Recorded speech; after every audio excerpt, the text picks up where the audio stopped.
Most people think doing 100 burpees a day is about fitness, about getting in shape, about burning calories. But something much deeper starts to happen long before your body changes. The real shift begins in your mind, and most people don't realize it until they've already crossed a line they can't easily go back from. Here's what you'll understand by the end of this. Doing 100 burpees every day doesn't just challenge your muscles or lungs, it rewires how you experience effort, discomfort, discipline, and self-trust.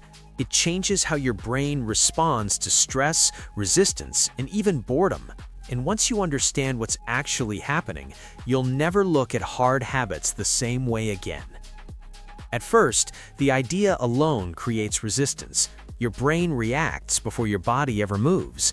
Burpees are not subtle. They demand full effort. They elevate your heart rate fast. They involve getting down on the floor and standing back up again over and over.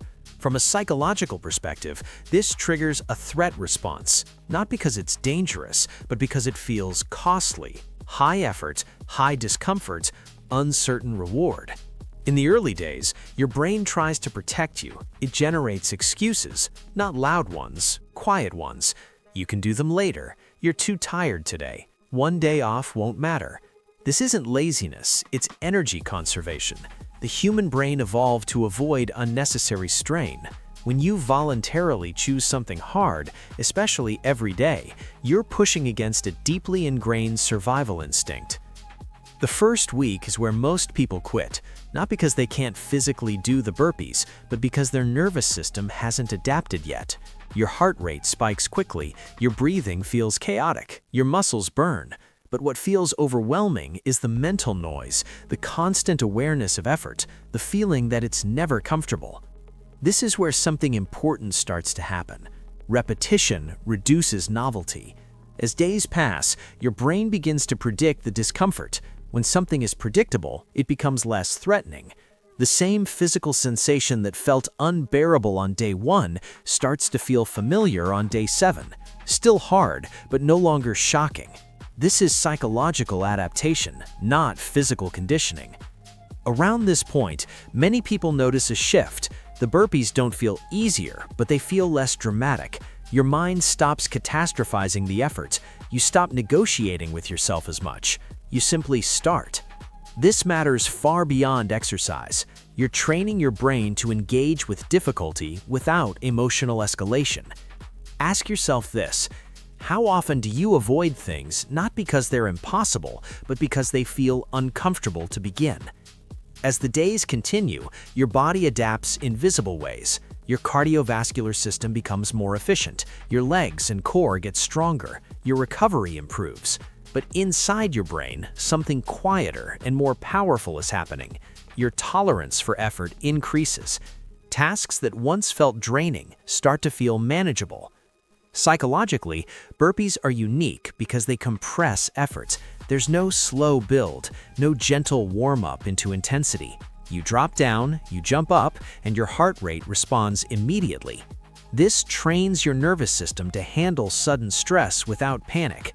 Over time, your brain learns that an elevated heart rate does not equal danger. This has real-life consequences. Stress at work feels less overwhelming. Physical fatigue doesn't immediately trigger frustration. You become less reactive, not because life is easier, but because your internal response has changed. There's also something happening with identity. When you do something hard every day, especially something you once avoided, your self-image begins to update. You stop seeing yourself as someone who avoids discomfort. You start seeing yourself as someone who follows through. This is not about motivation. Motivation is unreliable. This is about evidence. Each completed set of burpees becomes proof that you can do hard things even when you don't feel like it. The brain trusts evidence more than intention. Here's a subtle but powerful shift many people don't expect. Your inner dialogue changes. Instead of asking, "Can I do this?" you start asking, "How will I do this today?" The question moves from possibility to strategy. That's a fundamental psychological upgrade. At some point, boredom replaces fear. The burpees are no longer scary, they're just repetitive. And boredom is a very different challenge. It tests consistency rather than courage. This is where discipline is forged, not in moments of adrenaline, but in moments of monotony. Think about how many goals fail, not because they're too hard, but because they become dull. Doing 100 burpees a day forces you to confront that boredom head-on. You learn to act without excitement, to move without emotional reward. This skill transfers everywhere: saving money, studying, building a business, maintaining relationships, showing up consistently when nothing feels urgent or thrilling. Your relationship with discomfort also evolves. You stop labeling it as something to escape. It becomes something to move through. This changes how you perceive challenges in general. Discomfort becomes information, not a stop sign. Another interesting effect appears over time. You start to trust your future self more. When you've shown up consistently, your brain stops assuming you'll quit. This reduces anxiety around commitments. You say yes to things with less fear because you've built a track record of follow-through. Pause for a moment and reflect. How would your life feel different if you trusted yourself to handle hard things? There is also an emotional regulation effect. Burpees elevate stress hormones briefly, then allow them to return to baseline. Repeating this daily teaches your nervous system how to come down faster. You become better at recovery, not just exertion. This is why people often report feeling calmer overall, despite doing something intense every day. Importantly, this isn't about punishment. When burpees are framed as self-respect rather than self-discipline, the experience changes. You're not forcing your body, you're training your mind. You're choosing difficulty on your terms. Eventually, the burpees become symbolic. They represent the part of you that doesn't run when things get uncomfortable, the part that acts first and negotiates later.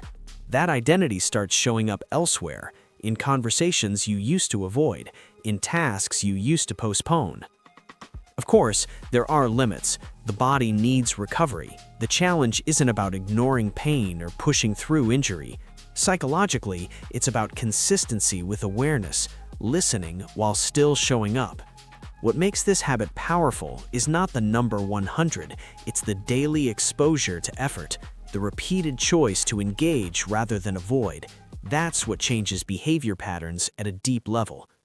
If you strip away the fitness context, what you're really practicing is this: facing something uncomfortable, starting anyway, and finishing what you started, over and over again. That pattern rewires how you approach life. By the time someone reaches several weeks of daily burpees, they're no longer asking, "What happens if I do this?" They're asking, "What else have I been underestimating about myself?"